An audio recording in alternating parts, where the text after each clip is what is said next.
Alright, welcome back to Game 10 of Lucid's 2022 tournament, where we are playing Phlegra. It is turn 61, and Atlantis has asked for peace again with status quo borders, so I can only assume that means we're losing some territory this turn. We finished Research and Enchantment, level 7, headed to level 8, which we've discussed. Someone claims the Throne of Life. I believe this is Marignon. Who is doing pretty well, so that's not too surprising. We're trying to keep the temperature up in that throne. That's kind of the point of contention between Atlantis and ourselves. Bringing in a few more Yetis to completely eliminate our water gem stock. More Pale Riders, this is our first cast, but more undead siege chaff that we're going to head underwater, or rather send underwater. There's a magic phase battle that we witness, it looks like, from Utgard against Atlantis. So yeah, they're just, not wasting gems. This is a reasonable attack, actually. It's a good amount of gem spend, like 10 air gems for the birds, who, are pretty awful. They are good at sniping commanders, though. I don't know, it doesn't look like they got, oh no, armies of Atlantis are routed. So, and then the ghouls, come in, and the problem with the birds is they, tend to rout off, right? Even if they've sniped the commander. So I like the combination with the ghouls. They've also, I think, teleported in one of their cap-only mages, giving them some penetration gear. So it's like if there's a thug patrolling or something, that'd be kind of scary. This is a good attack, an expensive attack, but a good attack, I would say. And I'm sure this, only precedes their main attack, so probably also a decent. I don't know if this would trigger gem usage, actually. Depends on the situation, probably.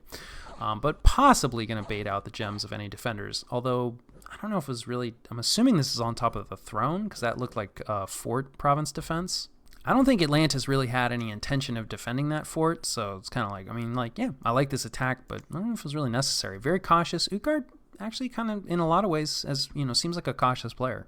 And definitely nothing wrong with that. We do a little bit of site searching, mostly just because we wanted to hang out and defend that in case Atlantis was going to attack us. We did not find anything. We have a couple attacks with our Titans, also our Gorgon. I forgot about that. You got to get, Gorgeous George out there, do some stuff. Hey, no province defense, no Frozen Heart caster, no Water 1 to kill us. We do at least have cold resistance now, so, that's nice. And we do take a province. Again, using your pretenders to take lightly defended provinces, probably not the best use of a build, but, it's not even the worst problem of this build. Okay, this is interesting. This is that massive Atlantean army that I was expecting to come in against our basically undefended throne. Well, our undefended throne. But instead, it was used against these independents that attacked. So it kind of looks like Atlantis is going to be trying to defend against Utgard. I was thinking they were just going to come at us, because they were in that fort right next to, basically undefended throne that we've been fighting over. But it looks like they changed their mind, so maybe I jumped the gun in my assumption that, they took a bunch of provinces from us and were looking for favorable terms and are actually willing to give up that throne to us, which is kind of unfortunate. Not unfortunate, I just, our diplomacy was obvious, and now it's perhaps less obvious. Also less obvious. This is a nice move. Vampires are really fast. I think they fly. Yeah, they should fly. Yep, Vampire Lords fly. So yeah, we did have some stuff here, but they correctly assumed that we were going to be moving out, and we did. We left behind some Barbarian province defense to feed to them, which is sad. Barbarian's pretty decent, but not enough to take on a Vampire Lord. Man, that was 30 PD. That must have been a dump from a previous situation. So very sad to be losing all that province defense. And then this looks like a raid against Ulm. And yeah, decent squad here. Some snow, just some regular troops. Forgiving Father, probably going to be making some water elementals, ice elementals in this case. Not a lot of defense here from Ulm. So I think Atlantis is going to do just fine. And they take that with no losses, and not a ton of commitment. 2 mages. And the Ice Guard, I think, are decently expensive. Kind of hard to. Okay, yeah, they're pretty expensive. So, decent amount of commitment actually. And then Ulm rating, pretty deep. This is probably a vampire. Oh yeah, it's this hero. We've seen him before. Does he have any kit? He does have a tiny amount of kit. I feel like this magic resistance, he probably. No, he just doesn't have great magic resistance. I feel like that's kind of dangerous. Speaking of, he runs into.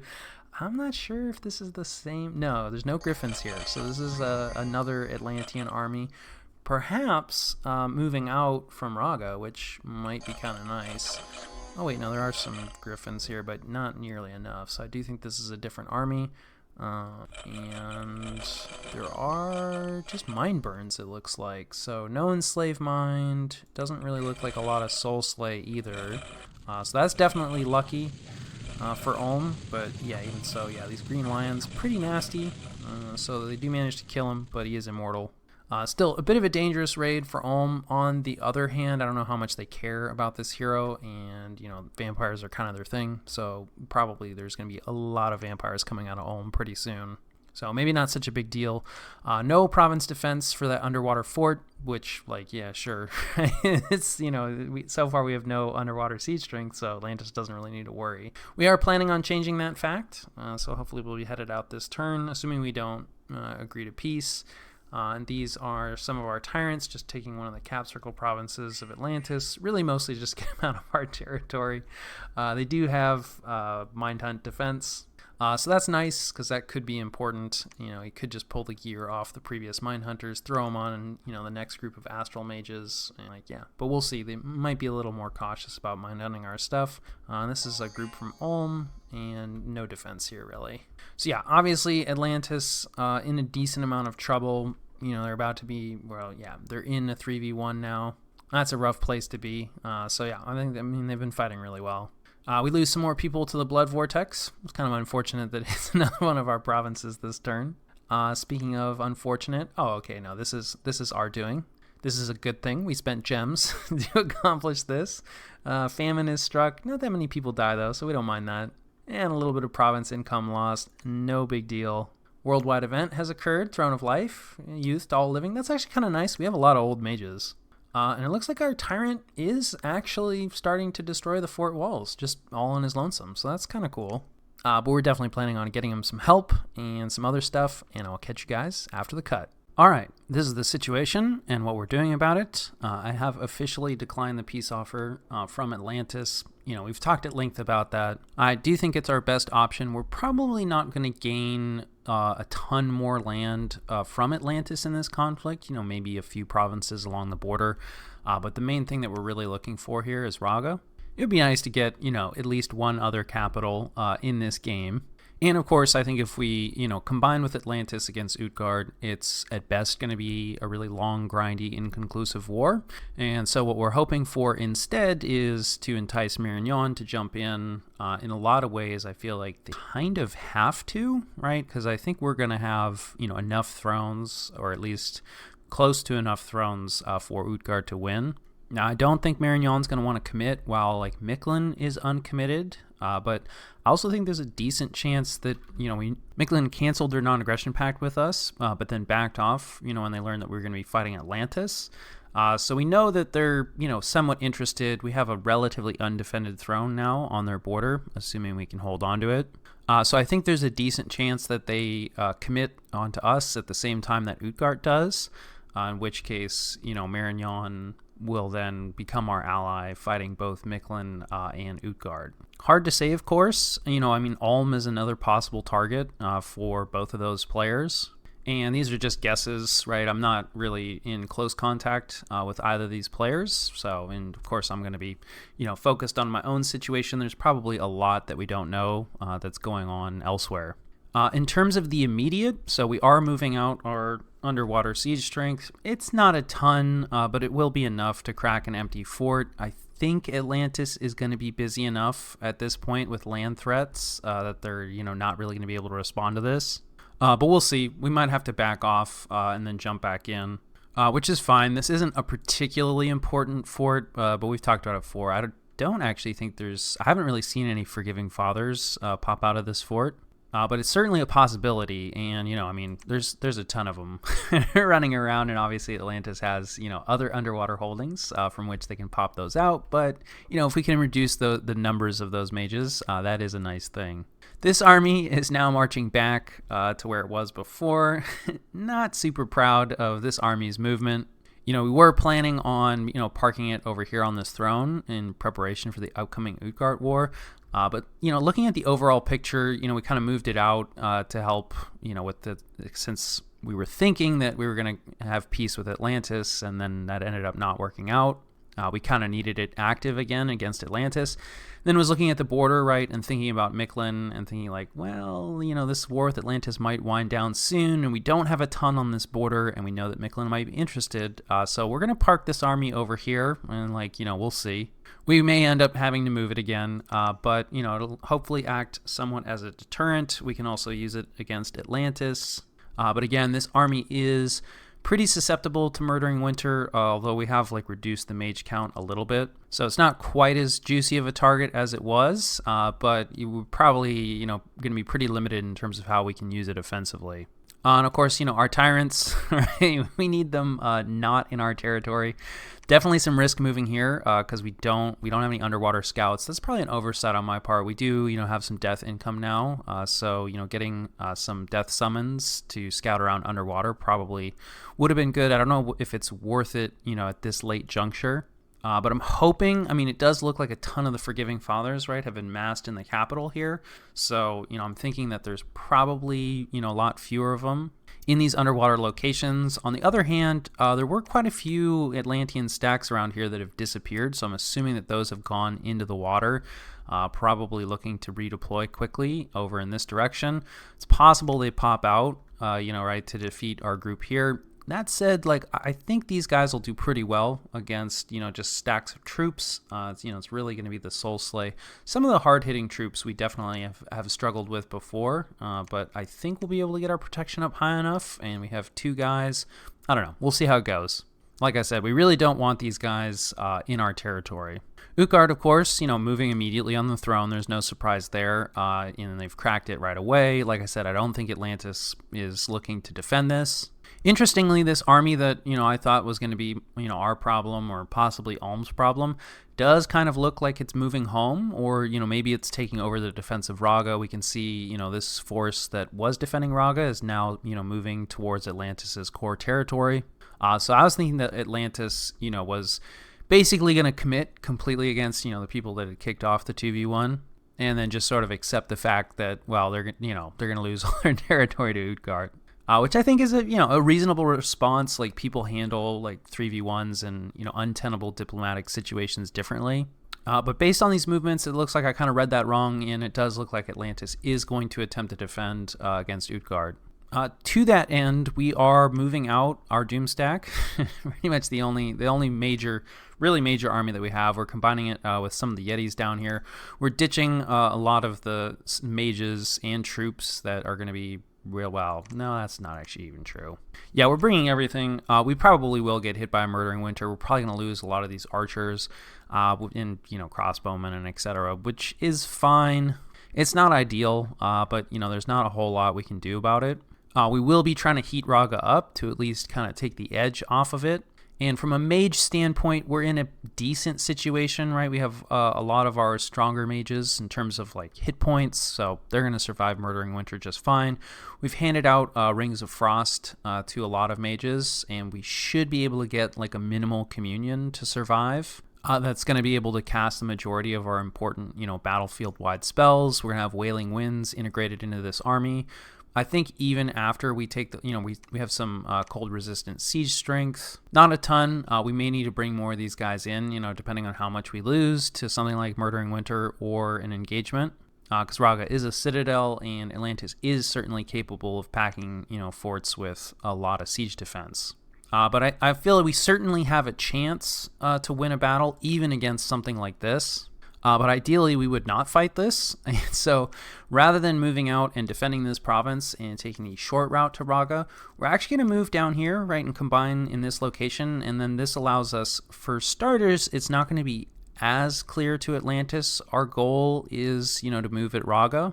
This may also look like a move, to try to consolidate our hold on this throne, maybe threaten this fort, which we can't actually threaten because now that we've managed to heat this province up, this river is now officially a boundary, which initially was why I was thinking this army moved out, right, because it couldn't reach this province anymore. But of course, almost all these troops are amphibious. There are crossbowmen here. Yeah, right. So these 45 crossbowmen, of course, they can't go underwater. They can't just, cross rivers willy-nilly. But something that has escaped my notice until very recently, Late Age Atlantis is a pretty major sailing nation, right? So they can actually sail a lot of troops, and they have a lot of these commanders here. I don't know if these guys are the only ones that can provide sailing. Not all of Atlantis's commanders provide sailing, but I think they have more than enough sailing to bring, like 45 crossbowmen. The Griffins probably need it, the Green Lions. So the majority of these troops, of course, can go underwater and are amphibious and can cross rivers no problem. But for the rest of them, Late Age Atlantis should be able to sail them. So they could actually strike this location. And really, they can strike, anywhere along this coastline. So we do need to keep that in mind. But anyway, to return to our army, just hoping that it's going to move, away. Right, if we move here this turn, this is probably moving into Raga, and probably would not move out of Raga if we're sitting next door with a massive stack. Now, again, I don't think Atlantis is going to leave this undefended, but they might leave it a little more lightly defended if we're a few provinces away versus right next door. The other advantage of moving down here is we get to move through not heat territory, but at least this province isn't cold 3. This is it's only cold 2, but still, right? This reduces the amount of time that we're potentially going to get hit by really damaging, murdering winters before we actually arrive on top of Raga. And of course, we don't hold this province yet, so we can take a province on the way up. We will probably lose this province and have to fight over it some more. But that's fine, we were expecting that. We do need to be a little bit careful, right, that Utgard doesn't snipe it, because we're, essentially in a cold war with them, I would say. I did not get back to them in terms of, how we're going to work out this war.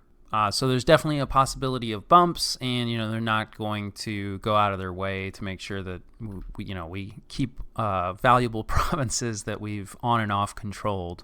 There's also some risk that Atlantis, takes their forces and moves through our relatively empty forts and, maybe takes an empty fort. It's not going to be completely empty. We're definitely leaving behind, a decent number of mages. We are recruiting troops here because, we're not really going to have much of anything in the way of troops. Also recruiting troops in this fortification. But it's probably not going to be able to resist if this full army moves in. And we may switch back over to Tyrants next turn. I don't know. We'll see. And certainly if we do that, we're not going to have any leftover money for troops.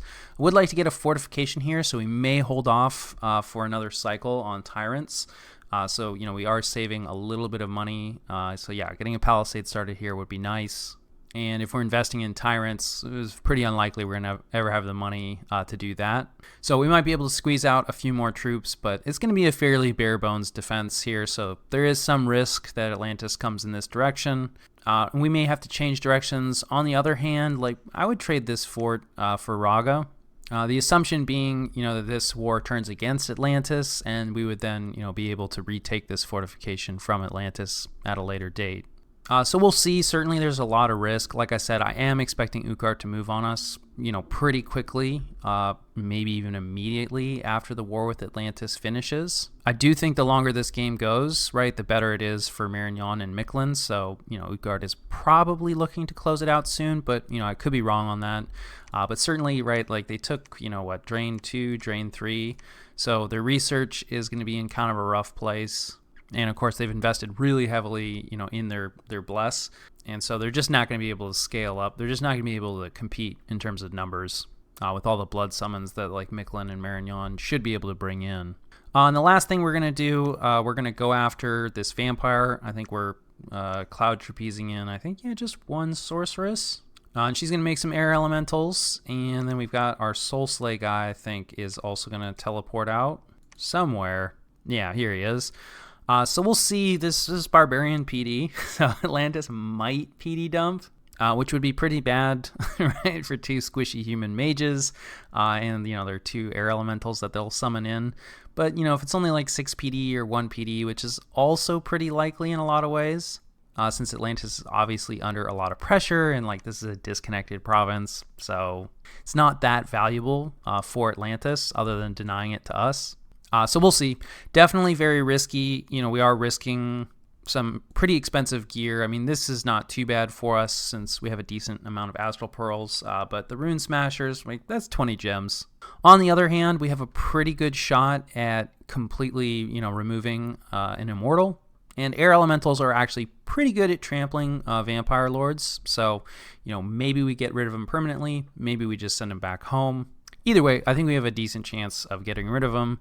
Otherwise, just shifting mages around, things like that. I don't think research has changed too much. Yeah. So Enchantment 8 gets us some battlefield-wide resistance spells, which are useful. And as you can see, I'm not really sure what to research after that, so definitely have to think about that. We're going to have a few turns before we actually start researching something else. So that's where the research is at, and I think that more or less covers turn 61.